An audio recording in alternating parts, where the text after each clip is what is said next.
Briana of Veronika Designs, and today we're going to talk about flat constructed garments and why they are so fun to make and what makes them very approachable. So I'm going to dive right in, and the first thing I want to talk about is the straightforward stitching. When we're creating flat garments, it's great for entry level, but also advanced, because if there's a stitch you've been wanting to try out, or you see a garment and you're not sure if you can do the stitch, if it's a flat constructed garment, it's a great way to practice that stitch, learn that stitch in a comfortable design process. Now, when it comes to flat construction, the reason why it's so awesome to explore new stitches is because of the simple shaping. It can be very straightforward, and sometimes there's no shaping at all, and it's more of an oversized garment, which is a great thing too, and very stylish and on trend right now. The beautiful thing about flat constructed garments is the clear progression of how we are making that. It's easy to see where we start, where we're going, and to mark every section along the way. And with that clear progression with flat constructed garments, it takes away a lot of the concern about a complicated design. You're doing maybe a fun stitch, but in an easy way. The other amazing thing is that there's an ease of measurement. What that means is once you measure your body, and we can talk more about that, but once you measure your body, it's really easy with flat constructed garments to see which size you would fit into. The ease of measurement is also another bonus when it comes to flat constructed garments. The main reason for that is we can hold it up to ourselves as we go. So when I talk about clear progression, I'm also talking about as we're making each section and each piece, we can hold it up to our bodies and see if we want to add more rows or less rows. We want to add more stitches or less stitches to see how it fits our individual bodies. But my most favorite thing about flat constructed is the accessibility. The reason why is because whether you are a beginner or advanced crocheter, oftentimes when we take it to a flat place, when it comes to the construction, it's accessible for all skill levels. This also means it gives us a flexibility in design. I find with flat constructed garments, it's easier for crocheters to take a twist on it for their own style. So whether that just be a simple color change and you can see exactly where you would want to do those color changes, or you want to maybe add a row of a different style stitch in there, it's completely up to you, but it allows us to be able to play with those stitches a little bit. And that means that we'll have a lot of versatility in our stitches. It's a great way to try new stitches, to experiment with the flat construction to see what we like best, to add a different style of stitch in there if we kind of want to create our own little design. And it really, really bumps up the versatility, even though we're doing something simple. And this is why I love flat construction, even though a lot of people say, oh, it's so simple. It gives you a simple platform to sometimes try a higher level concept. And that means stitches that maybe you felt before weren't that approachable. There's also an abundance of tutorials on flat construction online. I have lots of designs in my shop if you want to check them out, which means there's also a lot of videos that help walk through the steps of the construction. And because there's so many out there, there's a lot of variety to play with. But you know what my favorite thing about flat construction is there are a lot of constructions that only have two seams. So you're not seaming a lot of things together, which you can. We're going to talk about that as an option as well. But with flat construction, you can make an entire garment, cardigan, sweater with only two seams if you choose. So next I want to get into the styles that are possible. And what I mean by styles is the construction style for creating a flat garment. Now, there are a billion varieties and designers are coming up with new ways to construct things every single day. But I want to talk to you about some of the styles I prefer and some of the more well-known styles of construction when it comes to flat garments. Now, first, we're going to talk about one of my favorite shapes, which I know when you first see a shape like this, you think, well, how is that an entire garment? But I promise that it is. And there are two different ways to work this garment. And there might even be more than that when you start getting into it being really creative. But I want to talk about the most common ways. One of them is starting from the bottom up. So you would start from this direction and you would work the entire piece this way. You would start with either the front or the back. Then we would expand for the arms and the sleeves. And then we would go back and do the front or the back on this side. So we're working the entire construction from one end to the other. And this is a two seam style garment. Now, the other option for this is to do what's called a cuff to cuff. You start from one side of the cuff or the sleeve, and you're going to work across that. And then you're going to add the front and the back of the garment. Once again, we are going to be making space for the neck, and then the other side of the garment. And then we're going to end with the last sleeve and the last cuff. This is one of my most favorite and common ways to construct a garment. I really find this to be so gratifying, and it also works up really quick. Now, in some of my patterns, I include schematics that walk you through each step, and they highlight which area you're currently working on so you can see visually what you're doing so there's no confusion. Now, the next one I want to talk about is very similar, but this is done as a cardigan.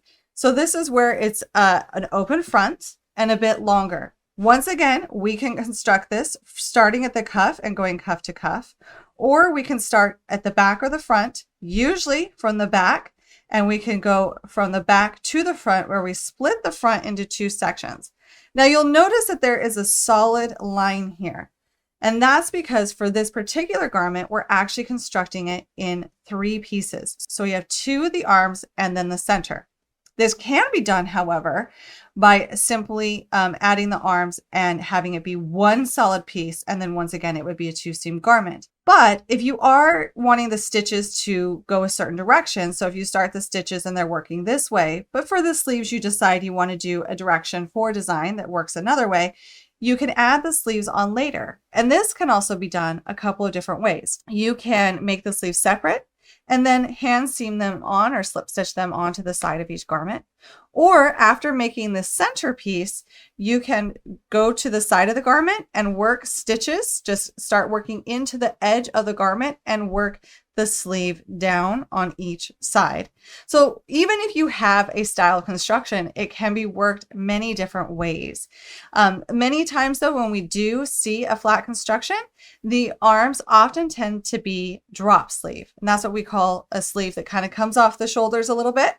Doesn't have to be that way. There are ways to do it where it's an inset sleeve and where each piece is made flat. Now this style of garment is mainly usually a little bit of an oversized. It has a bit more ease because we're only doing 2 seams and there's not always a lot of room for making accommodations in terms of a fitted garment, but there are ways to do that. And we're going to talk about that in just a minute. Now here is another variation where we're doing a V-neck. For this one, when we work the neck, when we come back to work these front panels, we'll be working the neckline as in increasing if we're working this way. We're still working the sleeves as a solid piece. So when you're finished with this shape, this is what it will look like when you block it.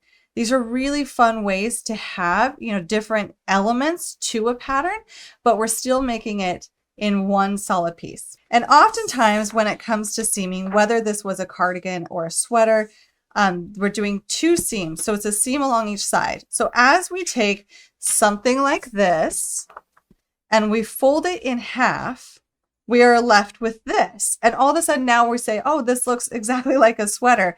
And we're simply going to seam from the sides to the underarms to underneath the sleeves. So a seam on this side, a seam on this side, and you're done and you're ready to wear your sweater. Although sometimes I like to come back and work that ribbing after I have done that seaming, and same with the cuffs. If you want to work the cuffs after, you can, but a lot of times those can be built into the stitches depending on what stitch it is. Now back and forth construction is fun as well. A lot of these tend to work a style of back and forth, but we're going to look at this for a second because once again, I could throw up so many different schematics of garments showing the different ways that they can be worked.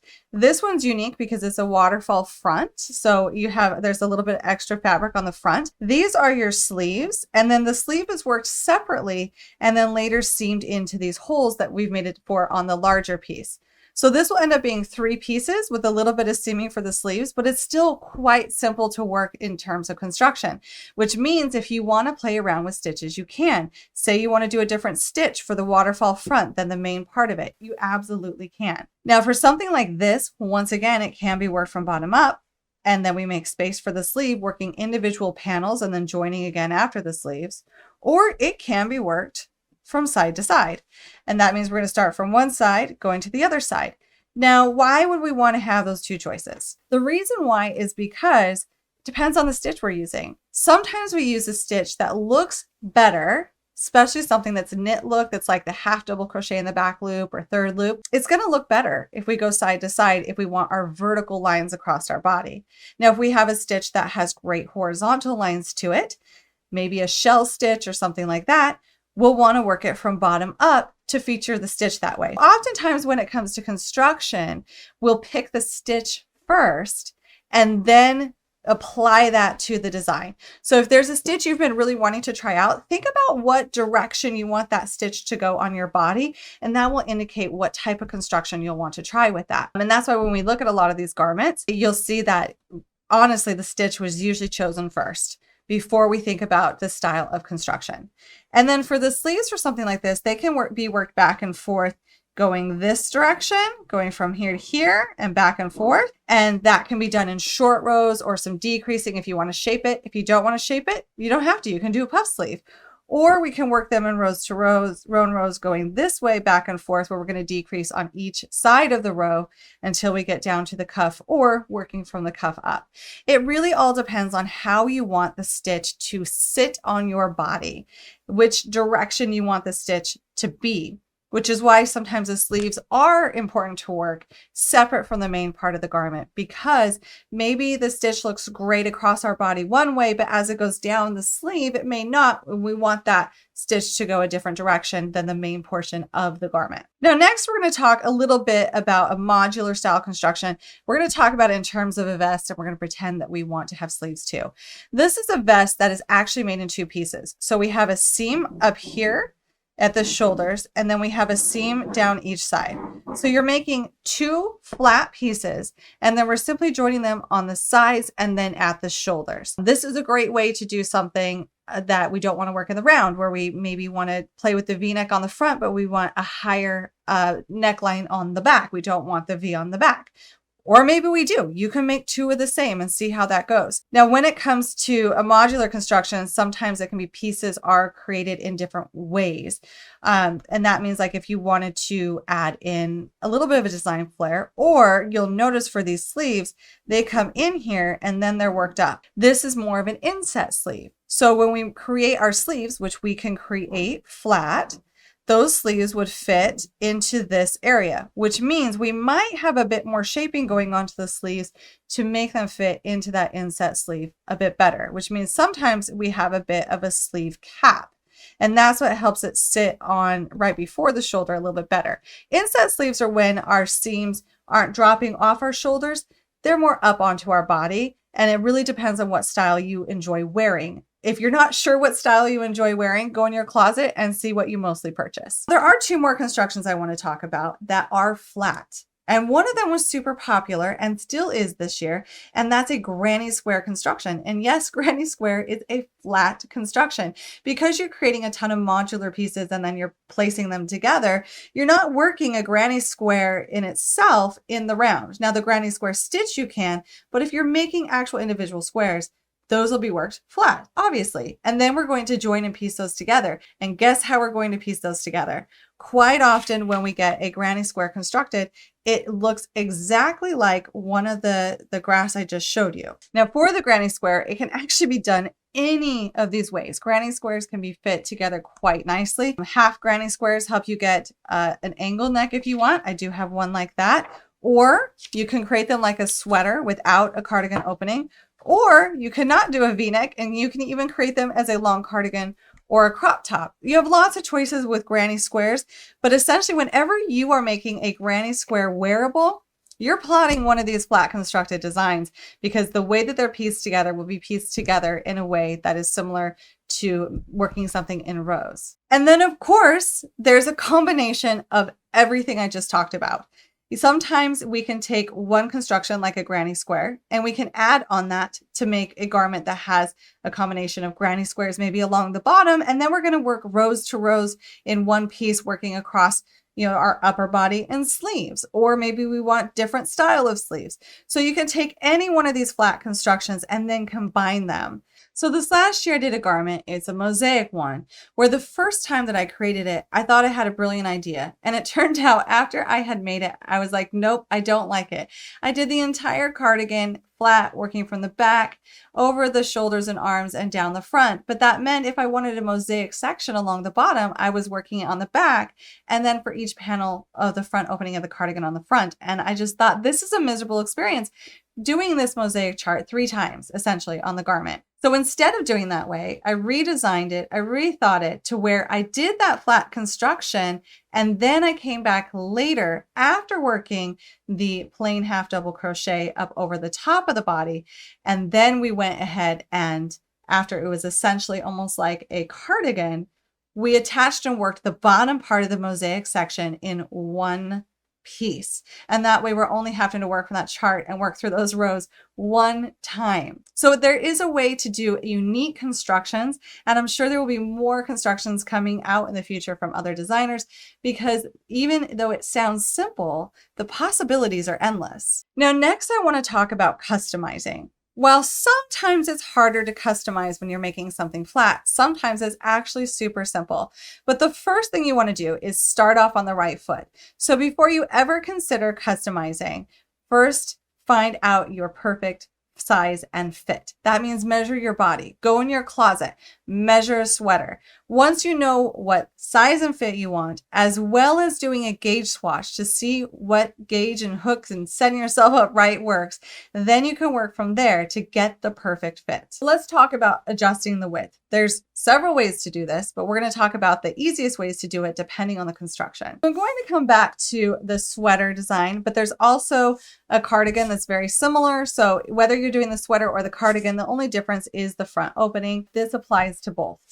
So when we're talking about adjusting the width, it depends on whether you're starting from the bottom and working up to the sleeves or starting from your cuff.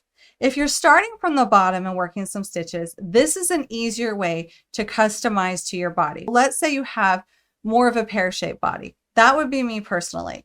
I need more room for my hips than I need for my waist. That means in the area, and I know this looks really short, but it could be very long depending on what style you're making the length. You can work your stitches to maybe start off with more and then decrease up to the arms. Or if you want to do more of an hourglass shape, you can start here. You can decrease your stitches along this side and then increase again until you get to the underarms. Now, the only thing is if you are going to customize a garment like this, grab a pen and paper, because you're going to want to know what you did here, because everything that you're going to change on the front or the back of the garment here, you're going to want to also do here. And I'm sorry, you just won't remember what you did. I promise. You'll think, oh, I'll remember exactly what I did for the other side. You won't, because I never do. We have too much going on to remember that. So the best advice I can give you is if you're going to customize, grab pen and paper and let's write down everything that we're going to customize on it so that we remember to do it on the other side, because we have to think of this when it's folded like it's a mirror. Now, do you have to do the same on both? Not necessarily. If you prefer and you want to maybe not touch the front because you want more on the front, maybe say in the chest area, then you don't necessarily have to do that on the back. If you don't want to be adding any more in the back because we don't need it, you don't have to. So that once again, that comes to measurements of your body and what the needs of your body are, because maybe you do want to add more for the chest, but we're not going to adjust anything on the back. But see, this is where customizations are possible on flat garments. And I think a lot of people think that flat garments are just so rigid, but they're not. There are ways to customize them for your body. Now, the other way when we're talking working from cuff to cuff is a little bit harder at times because of the way that we're working our stitches in terms of modifying the shape for our body. So if you really want to adjust the stitch, it's going to be done more in a short row in order to give maybe more fabric in some places than others. This does require some short row shaping in essence. Some stitches work for it and they work for it great. You might be able to add a bit, some short rows to make the bottom a bit wider than here, but not every stitch looks great in short rows. So if it's a stitch that we're just like, I can't do short rows with that stitch, I'm just not going to be able to figure it out. This is when we go a bit more oversized. This is when we're going to be adding more rows in this section to make it wider. And whatever rows you add in this section are the same amount you're going to add in this section. So this is where you do need to grab your pen and paper, because no matter what you add here, you want to add here, because we want the neck to be right in the center of our body. We don't want it to be off-centered where we added stitches over here and not here, which means let's say you want to add 4 more stitches for a lot of ease, or 4 more inches for a lot of ease in width on your garment. That means we're going to add 2 inches here and 2 inches here. So the total that you're going to add in terms of body circumference, we want to divide that by 2, and we're going to add that many rows here and that many rows here. The other customization that we can do is length. So when we look at something like this is a cardigan, and this is a longer cardigan based on this diagram. But let's say we don't want a long one. Let's say we want to chop it and we just want an average length cardigan. Depends on the construction style, but there's 2 different ways to adjust the length. If we're working cuff to cuff, when we get to this point and we're adding stitches, if this were one piece, and we're adding stitches for the front and the back, this is where we often do some chaining. So if we want to adjust it with more or less length, we'll want to either chain more or chain less.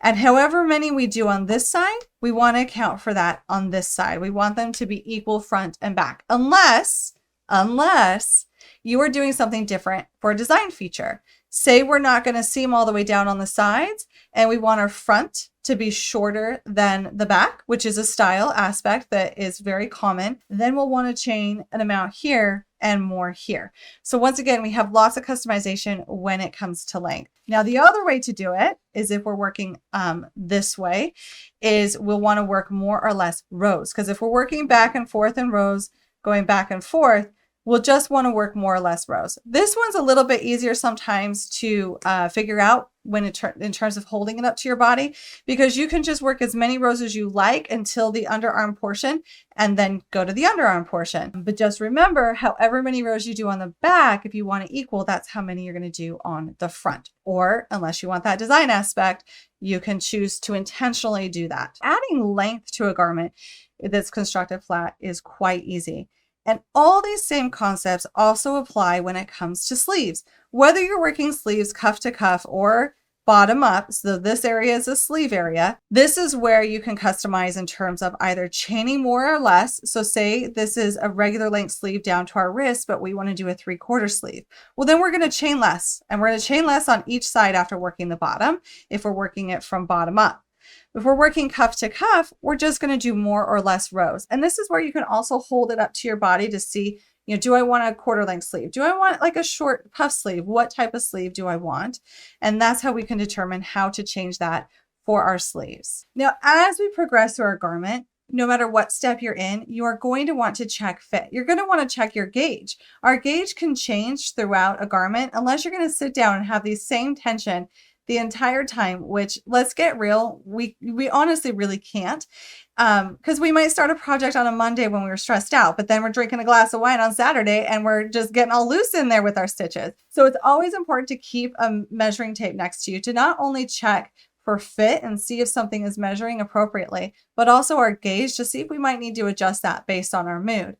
But once your garment is all the way finished and you've been checking along the way, before doing your final seaming, it's never a bad idea to just throw it over your head, wrap it around yourself, check that fit and see if it's what you want. You might find that it doesn't fit you exactly how you wanted, but I can tell you there are unique ways that if you're like, you get into it, you didn't check it along the way, at the very end, you've got a flat constructed garment and it's not fitting you appropriately. There are ways to adjust certain things. We can do a modification on the back if you've got too much fabric to maybe like bring it in with either a belt, or we can cinch together a section on the back. On the sides, if we need more width to our bust area, we can go ahead and maybe do a panel from arms down, like connect those arms and start building in a short roll panel.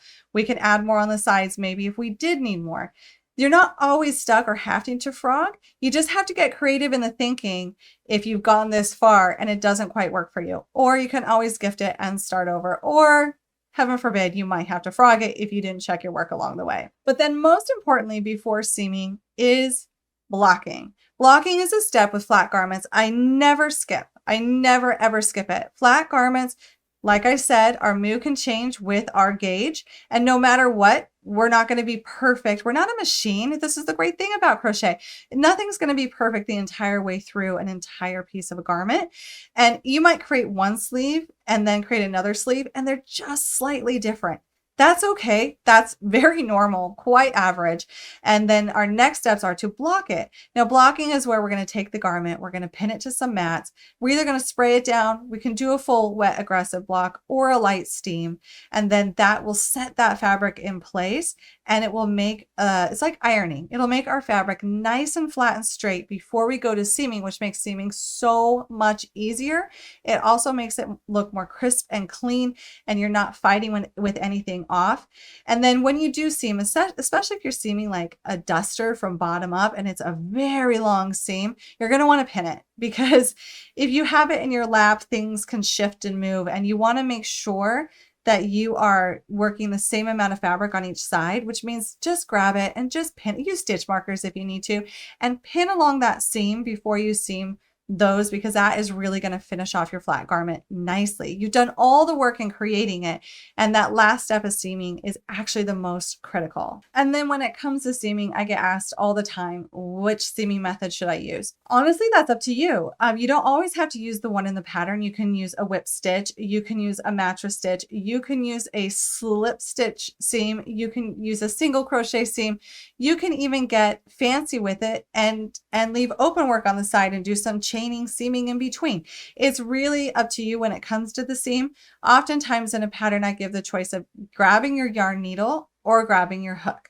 So it's what look you want and then which method you want to do. I'm sure you came into this thinking, how much can I really learn about a flat constructed garment? They're so straightforward. And now I almost hope you're leaving with going, wow, there is so much more to a flat constructed garment than I realized.